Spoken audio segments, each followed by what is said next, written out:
Hey guys, I just wanted to do a quick update video on my Traxxas trx-6 project that I've been working on.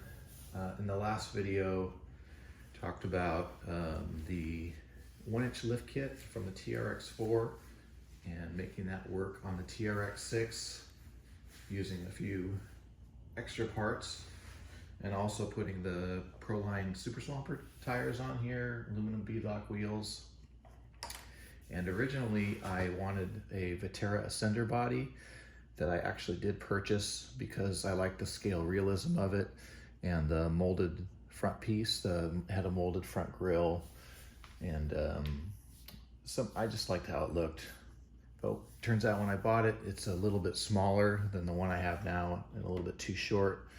So I ended up with this, the Proline Ford F250 Super Duty body, and it seems to work out just right. It's a little bit longer than most, just cab only bodies, where it covers the shift servos and all the electronics inside.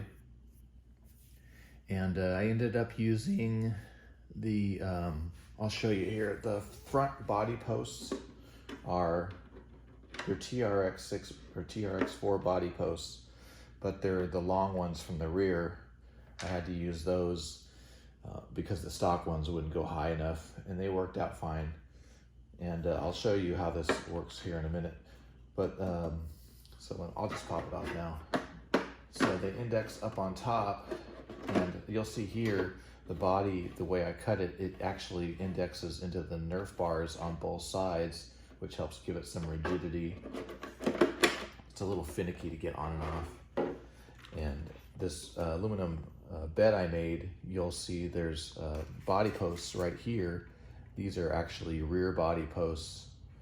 No, they're not rear. These are front body posts, I believe, from the TRX4. They were extra that I had left over, and I just pop riveted the body posts directly to my bed that I fabricated. And then getting to the bed is all aluminum construction. It's all material that I bought at Home Depot, 1/8" aluminum plate, 3/8 aluminum C-channel.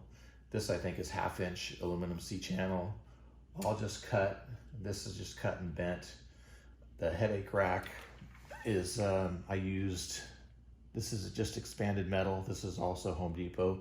Pretty much everything you can buy is at Home Depot, all pop riveted together. This 1/8" plate, they didn't have. I had to buy at like a metal place in my town. It's Sims Metal, a metal fabrication place. And pretty simple using the rear body posts. Use the thumb screws from the kit that I had from the front, same thing.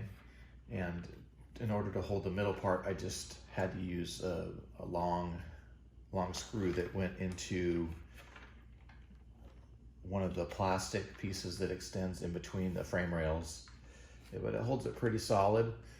And the nice thing is you can remove the front piece separate from the rear. I thought about trying to hinge the whole thing and move it up, but I wanted the back to be really sturdy in case I ever did want to strap anything on here. It's not big enough to put a 10 scale car. It'll fit, I can show you, it'll fit my Yeti Junior. It'll fit the Yeti Junior on there if you want to put it on there. But my whole idea in making this a tow truck / wrecker / all-terrain vehicle wasn't to put anything on the bed. It was just to give it a different look, because I really did like the TRX6, but I didn't like the body. And I wanted to do a big 2.2 build. So it came out pretty nice, I think. And originally I wanted to remove the rear fenders so that this bed would sit down lower and look more scale realistic compared to the bed, or not the bed, the cab. So the lines would match up better. But it didn't work out because I could have taken the plastic fender wells off and changed these shocks out to the stock 90mm shocks and attached them directly to the frame rails. But then you're really limiting your travel, your suspension travel, and this is almost perfect. I mean, if I push this all the way up, it'll touch right there, but I'm almost at the limit of the suspension as it is. And so I'm pretty happy with the way it turned out. And the way this indexes into here, and then here also, and then on the sides, there's 6 points where it's attaching to the frame, where it's pretty solid. And when you just remove the cab section, you can access, all your stuff here.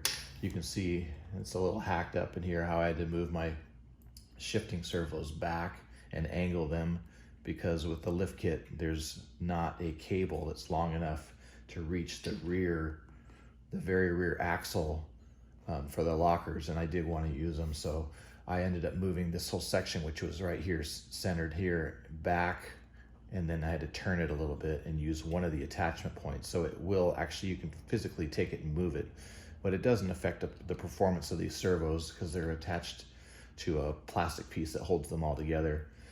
And I needed a place to put my battery, and I'm gonna put a sound kit in here, one of these little ESS ones. So I'm limited on space. So I think I'm gonna end up using the front for my battery, and then I'm gonna figure out a way to mount this in here. So I cut the stock battery tray and just left a little 2-inch section. It still's got 2 screws in there, so it's plenty solid to hold something. Give it a little platform to attach my sound unit and just zip tie it and wire it in. So anyways, guys, that's how it turned out. I'm pretty happy with it.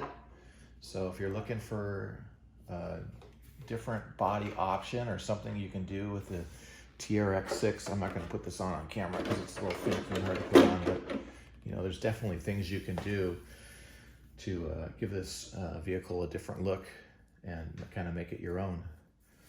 Okay, thanks for watching, guys. See you on the next one.